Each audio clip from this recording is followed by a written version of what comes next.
Okay. तो PAT की story में फियर इज द थीम। उसका पहले से बताती हूँ कि इसका फियर थीम है। कोई भी एडिक्शन, उसमें फियर भी होता है। लेकिन जो टोनी के लिए था, हीरोइन का जो ड्रग एडिक्शन हुआ था, उसके अंदर सेल्फ नर्चरिंग नेचर नहीं था। और उसके अंदर इतनी सारी प्रतिभाएं थी, कौशल्यता थी, या फिर वो बहुत ज्यादा इंटेलिजेंट पर्सन की तरह जन्मा था, जिसके अंदर ऑलरेडी सोल के अंदर बहुत सारे नॉलेज था, विजडम था, जो खुद के फियर्स की वजह से वो ब्लॉक कर रहा था। उसे समझ नहीं आ रहा था, और वो फियर से बाहर आने के लिए ड्रग का इस्तेमाल कर रहा था। सो इन डिफरेंट वे फियर वहां पे भी एक थीम बना है। पैट की स्टोरी शुरू होती है, पैट कहता है कि बहुत ही जल्दी मैं पैदा हो गया। ऐसे वो मजाक में कह रहा है। और उसका जन्म जून 7 1933 को हुआ था। अब वो 58 ईयर्स, ऑलमोस्ट 50 60s में है। और 60s में है, और 58 ईयर में उन्होंने ड्रिंक करना छोड़ दिया था। दारू का या मीन मद्यपान करना छोड़ दिया था। उसका सेवन करना बंद कर दिया था। लेकिन उससे पहले वो बहुत ज्यादा अल्कोहल एडिक्शन में फंस गया था। वो कहता है कि मैं 14 साल का था तब पहली बार मैं मेरे फ्रेंड्स के साथ एक म्यूजिक कॉन्सर्ट में गया था। और तब से मैंने वो टेस्ट किया था, अल्कोहल को फर्स्ट टाइम टेस्ट किया था। उसके बाद मैं बहुत बार ऐसे क्लब्स में जाने लगा, डांस परफॉर्मेंस में जाने लगा, जहाँ पे वो उसका एज था 14 15 तब। और उस समय पे उसे लड़कियों को अट्रैक्ट करने के लिए खुद को स्मार्ट दिखाना था। इसीलिए वो ड्रिंक करता था, क्योंकि वो कहता है मैं ड्रिंक करने के बाद मैं खुद को बहुत कूल समझता हूँ, वंडरफुल समझता हूँ, गुड लुकिंग समझता हूँ। और जो सब कुछ झूठ था वो सब कुछ समझ लेता हूँ खुद के लिए। इसीलिए मैं ऐसी पार्टीज में जाता था, या फिर ऐसे इवेंट्स में जाता था जहाँ पे लड़कियां हैं, दारू है, और और बहुत लाइक ऐसा माहौल है कि जहाँ मैं डांस कर सकता हूँ। ये तीन चीजें उसके लिए इम्पोर्टेंट थी उस एज में। फिर जब वो 16 ईयर्स का हो गया, 16 17, तब उसे लगा कि मुझे, जहाँ वो like he was born in Amarillo, Texas में। एक अमरीलो एक छोटा सा सिटी है, वहां पे जन्मे थे ये पैट। उनको बहुत ज्यादा स्ट्रॉन्ग डिजायर होने लगा कि मैं यहाँ से बाहर जाना चाहता हूँ। And he got selected in navy. Navy उसने ज्वाइन कर ली अपने मॉम के परमिशन के साथ। और जब वो 17 18 के हो गए, तब उसको फिर से सिमिलर काइंड ऑफ फ्रेंड्स मिले नेवी में, जो बोट पे है उनके साथ। वो भी बहुत ज्यादा ड्रिंक करते थे, एवरीडे ड्रिंक करते थे और खेलते थे, इसको एक प्ले की तरह समझते थे। सो ये उसके लिए हैबिट बन गई, एवरीडे वो हैबिट बन गई। अब ये इतना हो गया कि पैट अगर रेस्टोरेंट जा रहा है, अगर वहां पे मद्यपान नहीं करते हैं लोग, वहां पे सर्व नहीं करते हैं दारू, तो वो रेस्टोरेंट में भी नहीं जाएगा। अगर किसी मूवी थिएटर में जा रहा है तो छुपा छुपा के अपना दारू की बोतल लेके जाएगा। I mean he was kind of a puppet now. वो एक कठपुतली की तरह हो गया था, जिसे वो अल्कोहल अल्कोहल नचा रहा था, अल्कोहल के उसी पैटर्न में लेके जा रहा था।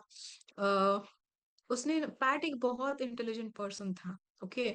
उसने बहुत सारे जॉब्स किए, बहुत सारे डिफरेंट डिफरेंट। नेवी के बाद जब वो रिटायरमेंट उनका हो गया, जल्दी होता है नेवी में, तो जब उसका रिटायरमेंट हो गया, ही वॉज स्टिल यंग। होने के कारण उसे बहुत सारे अच्छे अच्छे जॉब ऑफर्स मिल रहे थे। And being part of defence उसे ज्यादा अच्छे मिल रहे थे। तो उसने लाइफ गार्ड की तरह काम किया, और टीचर की तरह भी काम किया, एक चर्च कैंप के मैनेजर की तरह काम किया, और बहुत बड़े बड़े पोजीशंस पे काम किया। और प्रत्येक समय पे उसका ग्रोथ बहुत फास्ट हो रहा था, उसे रैपिड प्रमोशन मिल रहा था, इतना इंटेलिजेंट वो था। लेकिन जब भी प्रमोशन बहुत हायर लेवल का होने लगे, ये वहां से भाग जाए, क्योंकि रिस्पॉन्सिबिलिटी लेने का उसे डर बहुत ज्यादा था। इसी वजह से उसकी पहली जो वाइफ थी, कैरोल, और उसके 3 बच्चे हैं फर्स्ट वाइफ के साथ, कैथी, डोना और एंड्रयू। इन तीनों बच्चों को जब वो स्कूल में जॉब करता था, बहुत अच्छा मतलब मैनेजर लेवल पे पहुंच गया था, अचानक से एक दिन ड्रिंक करके वो भूल गया कि वो मैरिड है। उसके बच्चे कहीं निकल गया, जॉब भी छोड़ दी, बच्चों को और वाइफ को छोड़ दिया। मतलब इतना इतने हद तक वो एडिक्ट हो गया था। फिर वो नेक्स्ट जॉब जहाँ पे कर रहा था उसे, उसकी जो अभी की जो वाइफ है शर्ली, सेकंड वाइफ, वो मिली। और फिर उन्होंने शादी कर ली। शर्ली और पैट दोनों भी अल्कोहलिज्म से गुजर रहे थे। So this was a common theme between both of them. तो शर्ली, उसका बैटल उसने विन कर लिया था। शर्ली ने अल्कोहलिज्म, जो उसका जो एडिक्शन है, उसे पार कर लिया था। She was a sober person now. But PAT, वो समझ नहीं पा रहा था कि वो एडिक्टेड है ना।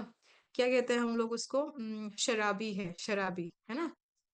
ऐसा नहीं लग रहा था, वो बोल रहा था मैं तो एक ही ड्रिंक पीता हूँ, मैं कहाँ शराबी हूँ। शराबी मतलब बहुत ज्यादा वो ड्रिंक करके झूमने लगते, वो ऐसा है। मैं नहीं हूँ। वो डिनायल में था। तो अगर आप डिनायल में हो, अगर आपको दिखाई नहीं दे रहा है पूरा picture, then you are not wrong, you don't see the problem. तो ये प्रॉब्लम सिर्फ एडिक्शन का नहीं है। अगर जीवन में कोई भी आप समस्या से गुजर रहे हो, आपको लगता है कि इसका कारण तो मैं नहीं हूँ, वो दूसरा पर्सन है जिसने क्रिएट किया है, then you are in denial, कि आप भी उसी के पार्ट हो। उस सिचुएशन को क्रिएट करने का आप पर भी उतना ही जिम्मा है जितना किसी और पर्सन का है। मेनली जो आपके जीवन में हो रहा है वो आपका ही सबसे बड़ा जिम्मा होता है। दूसरों को ब्लेम करने पे आप ना जाए, क्योंकि आपके जीवन के बारे में आपको पता है, सारा क्रिएट आपने किया है। आपने ही खुद उसकी रिस्पॉन्सिबिलिटी लेना जरूरी है। अगर आप डिनायल में हो तो आपको सोल्यूशन नहीं मिल रहा है, नहीं मिलेगा, और कंप्लेन्स ज्यादा आएंगे। तो पैट आगे कहता है कि मेरे फैमिली की हिस्ट्री में ऐसा था कि बहुत सारे लोग ड्रिंक करते थे, और सिमिलरली वो एडिक्टेड नहीं है, ऐसा ही समझते थे। उसका उसका फैमिली हिस्ट्री है ये। और आई थिंक उसी के कारण उसे लगता है कि मेरे भी जीवन में आया है। लेकिन शर्ली को जो ये आदत, एडिक्शन हुआ था, उसे फीलिंग है कि, इंट्यूशन है कि ये कुछ रीजन के कारण हम दोनों मिले हैं। दोनों को सिमिलर टाइप ऑफ एडिक्शन है, और दोनों भी सेम वेवलेंथ में है। मैचिंग मतलब एक दूसरे के लिए प्रेम महसूस करते हैं। तो ही हैड अ, उनको इंट्यूशन था, अंदर से बहुत एक फीलिंग था कि यहाँ पे कुछ है, मैजिकल है, कुछ जरूरी है, इसीलिए हम मिले हैं। आगे कहते हैं कि एक दिन ऐसा आया जब वो 58 ईयर्स अराउंड के थे। एक दिन ऐसा आया, मैंने खुद को बोला कि क्या लोग मुझे ऐसे बोलते हैं कि मैं शराबी हूँ, एडिक्टेड हूँ। मैं तो बिल्कुल नहीं हूँ। कल मैंने एक ही बियर पी थी, आज भी एक ही बियर पी रहा हूँ। पहले भी एक ही पी थी, मतलब पूरे वीक में एक ही तो पी रहा हूँ, एक एक करके ही पी रहा हूँ। तो खुद को कॉन्ग्रेचुलेट करता है, देखो मैं अल्कोहलिक नहीं हूँ। इस कॉन्ग्रेचुलेशन को, इसको सेलिब्रेट करना चाहिए। तो घर में जितना भी उसके पास अल्कोहल था, उसने एक रात में फिनिश किया। उस उस रात को उसे फीलिंग आया कि मैं क्या कर रहा हूँ, उसकी अंदर का आवाज सुनाई दिया, मैं ये क्या कर रहा हूँ, ये क्या हो रहा है मेरे साथ, मैं तो ये नहीं हूं, तो मैं ऐसे कैसे बन रहा हूँ। So he was shocked, he was amazed कि ये क्या हो रहा है। तो उस दिन वो बहुत रोया, नशे में ही था लेकिन वो बहुत रोया। और उसने गॉड को आवाज दिया, भगवान को आवाज दिया कि मुझे अभी मदद करो, प्लीज मदद करो, क्योंकि मुझे समझ नहीं आ रहा है मैं क्या कर रहा हूँ। मुझे ये नहीं करना है, फिर भी मैं यही कर रहा हूँ। तो मैं इससे बाहर आना चाहता हूँ, मुझे मदद करो। तो उसने बोला कि उसके बाद कुछ हो गया, मिराकल हो गया। ऐसा नहीं जो मिराकल मूवी में दिखाते होंगे या किसी एक बुक में लिखा होगा कि ब्राइट लाइट आ गया या फिर कुछ, वो बोल रहा है मिराकल कुछ हो गया, कि मेरी ही आवाज मुझसे ही बात कर रही थी। तो मुझे फीलिंग आ गया कि गॉड यही कहीं पे है, दिखाई नहीं दे रहा लेकिन है वो कहीं पे। वो एक मिराकल हो गया मेरे साथ। लेकिन फिर भी मैं रुका नहीं। अगले 3 वीक्स तक, 3 हफ्ते तक मैंने ड्रिंक किया, एवरीडे ड्रिंक किया। एट वन फाइन डे उसने क्या किया, एक treatment centre, rehab rehab centre को देखा, और उसने कहा चलो मैं यही जाऊंगा। 4 दिन वो वहां रहा। 4 दिन के अंदर उसका ड्रिंकिंग जो क्रेविंग था, मुझे चाहिए, ड्रिंक चाहिए, वो अपने आप चला गया। उसने कहा, एंड आई अंडरस्टूड कि गॉड ने मुझे अब हेल्प कर ली। अब उसको पता चल गया। पहले उसके अंदर था कि गॉड कुछ नहीं होता है, जब उसके बच्चों को बताता था गॉड है कहीं पे, लेकिन वो पर्सनल नहीं होता है, वो आपको हमेशा मदद नहीं कर सकता है, ऐसा वो बोलता था। लेकिन आज वो कहता है नहीं, God is here with me. 58 years का पैट कहता है God is here with me. तो ये ट्रांजिशन उसमें आ गया, ऐसे वो कह रहे हैं। वो कहता है कि एकदम शांत होके अभी रॉबर्ट शॉर्ट को बता रहा है कि देयर वाज फ्यू मोमेंट्स, जीवन में कुछ ऐसे पल आए मेरे जब मैंने खुद की जान लेने की कोशिश की, जब मैं अल्कोहल और बाकी सारे सिचुएशन से परेशान हो गया था। 3 बार उसने खुदकुशी करने की उसका खुद का प्लान बना लिया। वो कहता है ये तब की बात है जब मेरे पास एक वैन था, उस वैन में उसका खुद का एक शॉप था। यहाँ पे होते हैं, वैन में ही शॉप होते हैं। तो खुद के वैन में वो शॉप की तरह, वो शॉपकीपर था और वो सामान बेचता था वगैरह वगैरह। उसके पास टूल बॉक्स था। उसने क्या किया, एक बारूद जैसा कुछ बना लिया, जमीन में गाड़ दिया और ऐसे प्रिटेंड करना था कि ये एक्सीडेंट है। वो लाइक उस पेड़ को बम्प करेगा और ऐसा दिखाएगा कि एक्सीडेंट हो गया और वो बम ब्लास्ट हो गया और जल गया सब कुछ, ऐसा काइंड ऑफ उसके दिमाग में था। तो फर्स्ट टाइम इसने जब ट्राई किया, उसके सामने ना दूसरे साइड से, हाईवे से दूसरे साइड से जो कार आ रही थी उसकी फ्लैश लाइट आई, इसकी वजह से उसने नहीं किया। उसने कहा मैं जो कर रहा हूँ ना ये खुदकुशी है, मैं किसी की जान नहीं लेना चाहता हूँ। अगर मेरी वजह से किसी की जान जाएगी तो मुझे अच्छा नहीं लगेगा। तो इसलिए उसने रास्ता मोड़ लिया उसका वो प्लान फेल हो गया। फिर नेक्स्ट टाइम वो बोल रहा है कि एक रैबिट, एक बनी रैबिट अचानक से उसकी कार पे जंप कर लिया। उसको लगा कि अरे ये बनी रैबिट तो हर्ट हो जाएगा, अब मैं इसे परेशान नहीं करना चाहता हूँ, उसने फिर से हाईवे ले लिया। और एक बार ऐसा ही कुछ हो गया, वो बोल रहा है वो भी फेल हो गया। तो प्रत्येक समय पे जो ये हो रहा था, मुझे एवरी टाइम ये इंट्यूशन आ रहा था कि नहीं, ये शायद कुछ और है, ये ऐसे ही नहीं हुआ है, कोइंसिडेंस नहीं है, यहाँ पे कुछ है जो मुझे करने नहीं दे रहा है ये एक्शन। इसलिए वो थर्ड टाइम के बाद उसने छोड़ दिया, वो करना ही छोड़ दिया। लेकिन वो कह रहा था कि अल्कोहल तो मेरी प्रॉब्लम बनी रही, पैटर्न बना ही रहा मेरा। तो आगे ये रॉबर्ट पूछता है, अगर तुम्हारे साथ ये ऐसा था तो तुम्हारे फर्स्ट वाइफ के साथ और सेकंड वाइफ के साथ तुम्हारे कैसे रिलेशन थे? तो उसने बताया कि फर्स्ट टाइम तो मैंने बताया कि बच्चों को और वाइफ को छोड़ दिया मैंने, मैं भूल ही गया कि मैं मैरिड हूँ। इतना मैं ड्रंक था और मुझे पता ही नहीं था मेरा घर कहाँ पे, मैं कहीं और चला गया। वहां पे मतलब मैंने गुड बाय भी नहीं कहा किसी से। और जहाँ पे वो नेक्स्ट जॉब कर रहा था, वहां पे शर्ली उसे मिली। उनका जो रिलेशन हुआ, उन्होंने फिर शादी कर ली। लेकिन शर्ली ड्रिंक नहीं करती थी, लेकिन मुझे जज भी नहीं करती थी। ओके, शर्ली ने मुझे कभी जज नहीं किया, मुझे कभी रोका नहीं। मैंने ही उसे बहुत ज्यादा ब्लेम किया। वो कहता है कोई भी अगर शराबी है, कोई भी एडिक्टेड है, उनकी ये प्रॉब्लम होती है कि जीवन की हर एक घटना के लिए जो बुरी घटना घटी है, वो अपने करीबी रिश्तेदार को या फिर अपने करीबी पर्सन को ब्लेम करता रहता है, उनको परेशान करता रहता है कि तुम्हारे ही वजह से मेरे जीवन में ये सब हो रहा है, तुम ही सब गलत करते हो, तुम ही सब गलत करती हो, इसीलिए मेरा जीवन ऐसा गलत हो गया है। उसने उसकी एग्जीक्यूटिव पोस्ट पे जो था, जिस कंपनी में वो जॉब उसे छोड़नी पड़ी, वो शर्ली को कहता था कि तुम्हारी वजह से मुझे छोड़ना पड़ा। एक्चुअल रीजन कुछ और ही था, लेकिन उसने कहा कि मैंने शर्ली को बहुत बार ऐसे कहा। फिर रॉब पूछ रहा है फिर तुम्हारे बच्चों का क्या हुआ, तुम बच्चों के साथ उसके बाद कांटेक्ट में थे? उसने कहा बहुत सालों के बाद जब मुझे उनसे मिलने का मौका मिला, तब मुझे पता चला कि उसके 2 बेटे, मतलब एक बेटी और एक बेटा, ड्रंक, मतलब वो भी एडिक्शन में थे, ड्रग्स और अल्कोहल। और थर्ड बेटी से ज्यादा कांटेक्ट नहीं हो पाया, कह रहा है। लेकिन मुझे समझ में आता है कि उनको एक पिता की जरूरत थी और मैं वो पिता नहीं बन पाया जो उनको संभाल सकता था। उन्हें मेरी जरूरत थी, उनके डैड की जरूरत थी और मैं वहां से भाग गया। उसे वो गिल्ट था। फिर वो बताता है कि मतलब रॉबर्ट पूछ रहे हैं इसमें एंगर का रोल क्या है? तुम अगर ड्रिंक करते थे तो उसमें कुछ रीजन होगा ड्रिंक करने का आगे जाके, क्या एंगर वो रीजन था?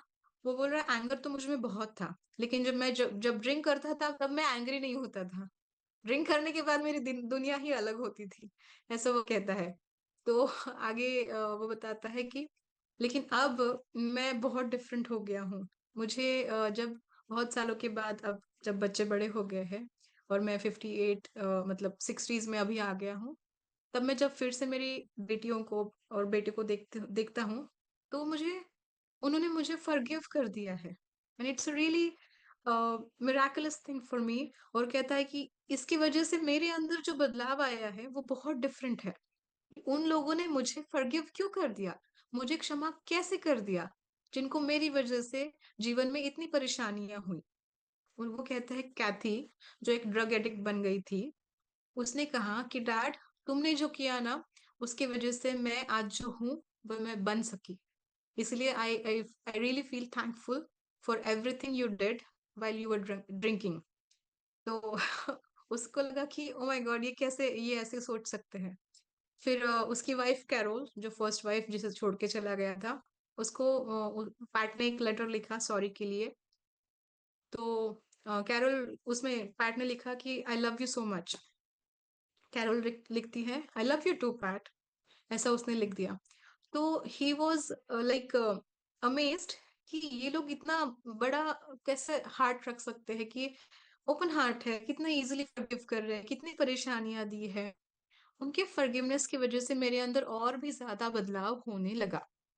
मतलब रॉबर्ट को समझ में आ रहा है, जो उसने परेशानियां प्लान की वो उससे हील भी हो रहा था, ये कॉन्वर्सेशन से उसे पता चल रहा है। तो अब समय है पैट का स्टेसी वेल्स मीडियम से मिलने का। ये साइकिक सेशन हो रहा है। वहाँ रॉबर्ट है, पैट है और स्टेसी वेल्स, जो एक मीडियम है, वहाँ पे मौजूद है। तो हाँ, पैट अपने बारे में बता रहा है, थोड़ी सी बातें बता रहा है स्टेसी को। और बता रहा है कि इस जीवन में उसको बहुत ज्यादा कौन कौन ये याद है, कौन ऐसे लोग हैं जो बहुत क्लोज्ड है। तो उनके नाम, जो भी नेम्स है वो बताना है और उनके बर्थ डेट बताने हैं। तो वो हो गया, वो सब बता दिया। अभी स्टेसी कंटिन्यू करती है उस स्टेट में जाने के लिए, और वो एक्सेस करने के लिए। ये ऐसा क्यों होता है नेम्स एंड बर्थ डेट्स बताने का? क्योंकि विद दैट इंफॉर्मेशन मीडियम आपके आकाशिक रिकॉर्ड को एक्सेस कर सकती है with the permission of spirit guides. Okay, अगर आपका नाम, अभी का नाम या फिर आपका बर्थ डेट उनको पता नहीं है, तो स्पिरिट गाइड्स के अनुमति भी उनको मिलेगी नहीं आकाशिक रिकॉर्ड एक्सेस करने के लिए। तो ऐसा कोई भी अगर सेशन होता है, साइकिक सेशन, तो उनमें नाम और बर्थ डेट जानना जरूरी है, ऐसा इसमें लिखा है। ओके, तो ये शुरू हो जाता है सेशन। तो स्टेसी कहती है, मुझे दिखाई दे रहे हैं तुम्हारे सारे लव्ड वंस जो आज के जीवन में है, वो तुम्हारे इस मीटिंग में है। तुम फ्लोर पे बैठे हो और वहां पे बहुत सारे गाइड्स भी है, और थोड़े बहुत तुम्हारे करीबी लोग भी है। और तुम्हारे पास बहुत बड़ा एक चार्ट है, बहुत बड़ा चार्ट है, जिस पर तुम कुछ लिख रहे हो। Exact.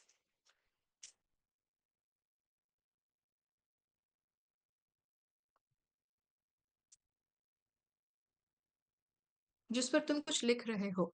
लुक्स लाइक कि कार्मिक थीम है यहाँ पे, कुछ कार्मिक थीम जो आपको स्पिरिचुअली इवॉल्व करेगी। तो पैट पूछता है, आई मीन ये तो सब लोग करते होंगे, कार्मिक जो भी आपका होता है उसके द्वारा खुद को स्पिरिचुअली ग्रो करना, ये सब लोग करते होंगे। तो स्टेसी कहती है कि कुछ सोल्स का ये प्राइमरी पर्पस होता है, फोकस होता है स्पिरिचुअलिटी, और कुछ सोल्स का फोकस नहीं है स्पिरिचुअलिटी, उनको कुछ कार्मिक लेसन्स पे ज्यादा फोकस करना होता है। इवेंचुअली वो स्पिरिचुअली ग्रो हो रहे हैं। तो यहाँ पे ये जो कॉन्वर्सेशन है, अगर देखा जाए, हमें से जो भी लोग ये सेशन अटेंड कर रहे हैं या फिर ऐसे कोई भी सेशन अटेंड करते हैं कहीं भी कोई भी चैनल पे, तो वो स्पिरिचुअल ग्रोथ पे फोकस कर रहे हैं। जो कार्मिक थीम लेके आए हैं, ऑब्वियसली सभी लेके आते हैं, लेकिन उनका फोकस अभी है स्पिरिचुअल ग्रोथ। जो अभी स्पिरिचुअलिटी में हमें एक्टिव नहीं दिखते हैं, वो भी स्पिरिचुअली ग्रो हो रहे हैं, लेकिन उनका फोकस है कार्मिक डेप्थ पे ज्यादा फोकस करना। मतलब 3D वर्ल्ड में जो भी फंसे हुए हैं ना, मटेरियलिस्टिक इस सारे लाइफ में, उस पर ज्यादा फोकस है ना, या फिर भक्ति भाव पे ज्यादा फोकस है। Spirituality as such soul level पे जो होती है, उस पर नहीं। भगवान के पास भी जाएंगे तो यही बोलने जाएंगे कि अरे मेरा, मुझे प्लीज आप आपका आशीर्वाद दीजिए ताकि मेरा बड़ा घर हो, मेरे पास गाड़ी हो, मैं ये एग्जाम पास कर लूं, या फिर मैं बहुत सारे पैसे कमाऊं। है ना, स्पिरिचुअल नहीं है वो रीजन। उनका रीजन है कि मुझे 3D मटेरियलिस्टिक जो भी ग्रोथ चाहिए वो मिल जाए। हमारे जैसे, जैसे मैं खुद को देख रही हूँ ना, जो मुझ में चेंज आया है, जो अभी मेरा कम्युनिटी बन गया, एक बड़ा सा फैमिली बन गया स्पिरिचुअल का। तो ये सोल फैमिली जो है, ये क्या कहते हैं कि चलो मेडिटेशन करते हैं और हमारे हायर सेल्फ से मिलते हैं और उनके साथ कुछ कॉन्वर्सेशन करते हैं, लाइफ का पर्पस जानते हैं। ऐसे कहते हैं लाइफ का पर्पस। ये मटेरियलिस्टिक नहीं बोल रहा है। ये बोल रहा है कि मुझे कैसे ग्रो करना है, असेंशन कैसे पाना है, या फिर 5D में कैसे जाऊं, 6D 8D में कैसे जाऊं, है ना। ये सारी डिफरेंट लेवल की बातें हैं। तो ये डिफरेंस है दोनों प्लान्स में। एक सोल लेवल के जो प्लान होता है जो स्पिरिचुअलिटी पे फोकस कर रहा है, एक है जो कार्मिक डेप्थ पे फोकस कर रहा है। पैट है जो स्पिरिचुअलिटी को देखता है, उसको फोकस कर रहा है। शुरुआत में उसने कहा कि गॉड है लेकिन वो पर्सनल नहीं है, वो पर्सनल नहीं है, उसको इतना भरोसा नहीं था। लेकिन वो शिफ्ट उसमें आ गया, अल्कोहलिज्म जो एक लेवल पे पहुंच गया, तो उसे एक सेंस आ गया कि नहीं, गॉड है, वो पर्सनल है, वो हमेशा साथ में है। उसे किसने बताया नहीं। He went deeper inside his own self, और वो डिस्कवर उसने किया। और ये फर्स्ट टाइम नहीं है। जब पहले उसके एक्सीडेंट्स, मतलब एक्सीडेंट नहीं लेकिन जो भी सुसाइडल जो भी थे ना अटेम्प्ट्स, उसमें भी उसने वो एक्सपीरियंस किया। शर्ली के साथ मिलना, वो भी उसने एक्सपीरियंस किया कि यहाँ पे भी कुछ है। तो he was focusing on that part of his soul plan. तो आगे क्या बताते हैं देखो। स्टेसी कहती है, यहाँ पे मैं देख पा रही हूँ तुम्हारे पिताजी है इस प्लान में, तुम कुछ बताना चाहोगे तुम्हारे पिताजी के बारे में। तो पैट कहता है कि नहीं, मुझे तो कुछ ज्यादा पता नहीं है उनके बारे में, क्योंकि जब मैं 9 इयर्स का था ही पास्ट अवे। तो वो बोल रहा है कि मुझे ज्यादा पता नहीं है उनके बारे में। तो स्टेसी कहती है, ऐसा दिखाई दे रहा है कि तुम्हारे पिताजी भी कुछ कार्मिक चैलेंजेस लेके आए थे, और उनकी लाइफ में भी अल्कोहलिज्म था जो तुमने कैरी फॉरवर्ड किया। यहाँ पे कुछ जो तुम्हारे एंसेस्ट्रल जो भी एक डिपोजिशन है, उसको तुम कंटिन्यू कर रहे हो। वही एक पैटर्न, प्री डिपोजिशन को आप कंटिन्यू कर रहे हो अल्कोहल की तरह आपके जीवन में। और यहाँ पे मुझे और एक पार्ट दिखता है जो है डेथ एंड फियर। ये भी थीम यहाँ पे उनको दिखाई देती है। अब उनको दिखाई देता है स्टेसी को वहां पे शर्ली है। शर्ली खुद के ही चैलेंजेस लेके आई है, जो कार्मिक चैलेंजेस है इम्पल्सिवनेस के। अब शर्ली को जो बहुत सारे जन्मों से इम्पल्सिवनेस का प्रॉब्लम है, इम्पल्सिवनेस मतलब बहुत ज्यादा गुस्सा करना, गुस्से के कारण बहुत ज्यादा कुछ बहुत खराब करना, जो उसे उसका बिल्कुल भी अंदाजा नहीं है कि वो क्या कर रहा है। बिल्कुल भी उसे वो अवेयरनेस नहीं होता है कि पर्सन क्या कर रहा है उस गुस्से के कारण। वो इम्पल्सिवनेस बहुत ज्यादा उसमें था, बहुत सारे जन्मों से। वो कहते हैं कि शर्ली को किसी लाइफ टाइम में बहुत सारे बच्चे थे, जिसके कारण उसको उस जीवन में ही इम्पल्सिवनेस पे काम करना था लेकिन नहीं हो पाया। फिर वो ये जन्म उसने पिक किया। उसने कहा कि मुझे अल्कोहलिज्म से ही इम्पल्सिवनेस पे विजय पाना है, उस पर ओवरकम, उसको ओवरकम करना है, ऐसा उसने डिसाइड किया। सो यहाँ पे उसका अल्कोहलिज्म उसके जीवन में लाने का एक ये पर्पस है, लेकिन ये मेन पर्पस नहीं है, ऐसा स्टेसी कह रही है। तो पैट कहता है दैट मीन्स अगर वो अल्कोहल ड्रिंक, मतलब वो जो भी वो कंज्यूम करती है, तब वो इम्पल्सिव नहीं होती है। ये है, या फिर जो अल्कोहलिज्म उसके इम्पल्सिवनेस को और बढ़ाता है, एग्जैक्टली कैसे वो उसको ओवरकम करेगी। तो स्टेसी कहती है वो अल्कोहल है जो उसके इम्पल्सिवनेस को प्रिवेंट कर रहा है, ऐसा वो यहाँ पे रोल लेके आई है। और मूड अल्टरिंग सब्सटेंसेस की तरह उसने उसको लिया है, ऐसा वो कहती है, जैसे तुमने भी किया। और स्टेसी ऐसे इन जनरल बता रही कि मैंने ऐसे बहुत सारे केस स्टडीज देखे हैं जहाँ पे जो लोग बहुत ज्यादा एडिक्टेड होते हैं किसी भी सब्सटेंस से, वो अल्कोहल हो या फिर ड्रग हो या फिर कुछ और हो, वो सारे मोस्टली कार्मिक लेसन्स लेके आते हैं।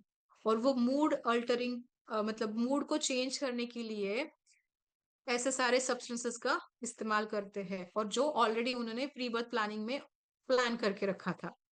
तो तुम्हारे यहाँ पे जो अल्कोहलिज्म है वो तो है ही, लेकिन वो मेन पार्ट नहीं है, वो बन गया बाद में।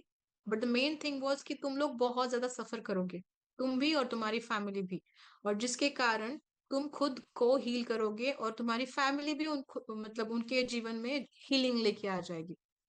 अब स्टेसी कहती है, मुझे तुम्हारे पास एक मेल स्पिरिट गाइड दिखाई दे रहा है, वो कहता है कि तुम्हारा वो अंकल है। तो वो अंकल तुम्हारे इस प्लानिंग में तुम्हें बहुत मदद कर रहा है। तो इस जीवन में तुम्हारे जो अंकल है वो तुम्हारे स्पिरिट गाइड्स भी थे, one of the spirit guides है, ऐसे वो कह रहे हैं। वो बताता है कि इधर और ये करो या फिर वो करो, अगर ये करोगे तो ये कॉन्सिक्वेंसेस है, ये करेंगे तो ये कॉन्सिक्वेंसेस है। तुम्हारा एज 10 दिखाई दिया है, तुम्हें तब एक मौका था कि अल्कोहलिज्म के अंदर एंट्री करने का, तो ऐसे होगा। अगर तुमने वो छोड़ दिया, सेकंड पार्ट ले लिया, तो 14 ईयर्स अब करोगे तो ये होगा। ऐसा सारी बातें यहाँ पे हो रही है। Another spirit guide is there, जो लगता है उसे मेन स्पिरिट गाइड है, स्टेसी को लगता है। और ये स्पिरिट गाइड तुम्हारे थ्रू आउट द लाइफ तुम्हारे साथ था, स्पेशली जब तुम बहुत ज्यादा एडिक्शन में थे ड्रिंक्स के। तो ये स्पिरिट गाइड तुम्हारे जीवन में मेन रोल प्ले कर रहा है, जो तुम्हारे इस प्लानिंग में भी मुझे दिखाई देता है। जैसे मैंने पहले कहा, जेनेटिक लीनिएज यहाँ पे कुछ है जिसके कारण तुम अल्कोहलिज्म में फंसे हो, और तुम्हें ये ऑलरेडी दिखाया गया था। तुम्हें दिखाया गया प्री बर्थ प्लानिंग में कि तुम्हारे जो एंसेस्टर्स है वो फार्मर्स है, जो होममेड लिकर एनर्जी ड्रिंक की तरह पीते थे every night they use to consume it. तो उन्हें ये पता नहीं था ये अल्कोहलिज्म का एडिक्शन हो जाएगा, लेकिन वो अगले सारे जनरेशन्स में हो गया, जो तुमने वो कैरी फॉरवर्ड किया। आगे उसको दिखाई देती है शर्ली, अभी फिर से वॉक इन करती है उस प्लानिंग में, और शर्ली कहती है कि मैं तुम्हारे साथ इस प्लान में, तुम्हारे जीवन के प्लान में मैं आ जाऊंगी। तो अंकल कहते हैं कि आर यू श्योर शर्ली, तुम इसके जीवन का पार्ट होना चाहती हो? उसने कहा हाँ, क्योंकि मेरे कुछ ऐसे कार्मिक लेसन्स हैं जो मैं पूरे करना चाहती हूँ।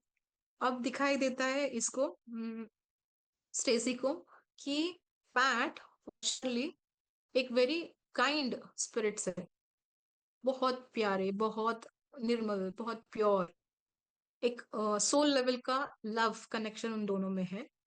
और वो दोनों फ्रेंडशिप में है, और वो फ्रेंडशिप वो इस जन्म में एक दूसरे को मदद करने के लिए उसका यूज करेंगे, उस फ्रेंडशिप का मतलब उसी की तरह इस जन्म में भी आएंगे।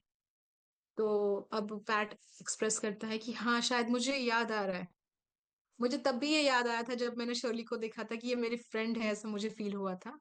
और अभी भी जब तुम स्टेसी बता रही हो, मुझे याद आ रहा है कि शर्ली मेरी फ्रेंड है, वैसे उसे पता चला। ये कॉन्वर्सेशन में स्टेसी एक बहुत इंपॉर्टेंट चीज बताती है, जो हमारे लिए भी बहुत ज्यादा इंपॉर्टेंट है सुनने के लिए, कि हमारे जो भी ओल्ड मेमोरीज है, इधर it could be from your pre birth planning और एनी अदर लाइफ टाइम्स।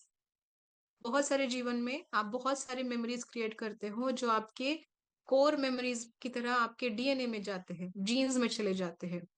वो जीन्स एक्चुअली आपको नेक्स्ट जन्म में भी उसकी मेमोरीज कैरी फॉरवर्ड कर सकते हैं, इतने स्ट्रांग होते हैं वो मेमोरीज। तो शर्ली उसकी बहुत सारे जन्मों की एक फ्रेंड बन के उसके जीवन में आई है। और इन बिटवीन लाइफ्स, जब वो सोल लेवल पे है, कोई भी इनकारनेशन उन्होंने नहीं लिया है, इन बिटवीन लाइव्स भी वो उसके साथ है, इसे ये याद आ रहा है अब पैट को। ये इंफॉर्मेशन उसके डीएनए में स्टोर्ड है, इसलिए वो याद कर पा रहा है। तो मैं क्या यहाँ पे बताना चाहती हूँ कि हमारे डीएनए में, जीन्स में ऐसे बहुत सारे मेमोरीज है। इसीलिए अगर किसी पर्सन को अब आप देखते हो तो आपको लगता है कि मैंने इसे कहीं देखा है, मुझे नहीं पता कहाँ देखा है, और ये बहुत फ्रेंडली भी मुझे लगता है। फिर ऐसे कोई लोग होते हैं कि पता नहीं, इसके चेहरे को देख के मुझे बहुत गुस्सा आता है, इसने तो कुछ बोला भी नहीं है, उसने कुछ किया नहीं है, उसके साथ कोई झगड़ा नहीं है, समहाउ इसको देख के मुझे गुस्सा आता है। कुछ मेमोरी हो उसके साथ आपकी, आपके डीएनए में, जीन्स में है। अगर कोई पर्सन समझ लो कि आर्ट आर्ट फॉर्म सीख रहा है अचानक से, एक ऐसे एज में सीख रहा है जब उसकी एज भी नहीं है सीखने की। यूजुअली बच्चे बहुत जल्दी पिकअप करते, राइट, बड़े एज में हम लोग नहीं करते हैं। लेकिन somehow when you started doing that activity, जब आर्ट कुछ कर रहे हो, आपको अच्छा फील होने लगता है, आपकी वो मेमोरी एक्टिवेट हो जाती है जो आपने कभी ऐसे प्रकार का आर्ट किया था। सो इन एनी, कोई भी प्रकार की, इन एनी सिचुएशन कोई भी प्रकार की मेमोरी अगर एक्टिवेट हो रही है, दैट मीन्स वो आपके डीएनए और जीन्स में है बहुत सारे जन्मों से। और दो इनकारनेशंस के बीच में जो है वो भी मेमोरी आपके जीन्स में आ जाती है, ऐसा उन्होंने कहा है। तो आगे बताते हैं स्टेसी कि पैट, तुमने ये ड्रिंक करने का जो भी ये कार्मिक लेसन इस जीवन में रखा है, वो एक्चुअली एक कवर अप है। आप उस आपके डर और गुस्से को कवर करने के लिए ड्रिंक करते थे। आप बहुत डरते थे आपके पिताजी से, ओके, आपको याद नहीं है लेकिन बचपन में आप बहुत डरते थे आपके पिताजी से। और वो डर को लेट गो करने के लिए आपने बाद में एंगर को उसको ले लिया। लेकिन एंगर को भी फिर आपको छुपाना था, इसीलिए आपने ड्रिंक करना शुरू किया। फिर एक लाइफ टाइम में आप सोल्जर थे, और सोल्जर जो 19 इयर्स ओल्ड सोल्जर है, 19 इयर्स के उस एज में ही उसकी मृत्यु हो गई। उसने देखा कि एक बैटल फील्ड है, युद्ध का एक फील्ड है जहाँ पे बहुत सारे सोल्जर्स, सैनिक मर पड़े हैं, ओके, जिंदा नहीं है कोई, और ये जिंदा है, वो देख पा रहा है सबको। और अचानक से कोई उस पर अटैक करता है और बहुत ब्रूटली उसको मार देता है। और वो डर उसके अंदर रह गया, और जिसके जिसके कारण अ, ये थीम डर उसकी कंटिन्यू हो गई है। फिर एक लाइफ टाइम में वो बताते हैं कि वो एक किसी ट्रेन में है या कुछ ऐसा, हाँ, वैगन ट्रेन में है, जो पुराने टाइप ऑफ ट्रेन्स थे, जिस पर किसी ने अटैक किया, यूनाइटेड स्टेट्स के ही किसी ट्रेन में ट्रेन को अटैक किया गया। उस अटैक में सारे के सारे उस ट्रेन के लोग मर गए। तो वो एक फियर था जो कैरी फॉरवर्ड हो रहा था, जो अब भी है, फियर ऑफ डेथ। इसीलिए तुमने उस पर मात कर ली, तुमने 3 बार सुसाइडल अटैक मतलब एक्टिविटीज की जो फेल हो गई। लेकिन तीनों बार तुम्हारे फियर ऑफ डेथ एक एक प्रमाण में रिमूव होते गए, क्योंकि तुम्हारे अंदर तुम्हारे पिताजी की मृत्यु के बारे में भी फियर था, उनके बिहेवियर का भी फियर था, पहले जीवन के तुम्हारे खुद के मरने का भी फियर था। ये सारे जो कलेक्टिव फियर्स थे ना, तुम्हें एक एक पोर्शन में एक बार थोड़ा थोड़ा करके एक लेवल में तुम्हें रिलीज करना था, जो तुमने प्रत्येक जो सुसाइडल अटेम्प्ट्स थे उसमें तुमने रिलीज कर दिए। तो ये तुम्हारे सब्सिक्वेंट लाइफ में नहीं आएंगे अभी, आगे तुम्हारी इस पर्सनालिटी में ये नहीं रहेंगे, ये अभी हील हो गए हैं।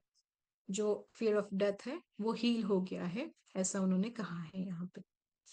तो मास्टर्स, हम स्वाध्याय अभी यहीं पे समाप्त करते हैं, क्योंकि हम लोग थोड़ा सा डिस्कशन करेंगे और मेडिटेशन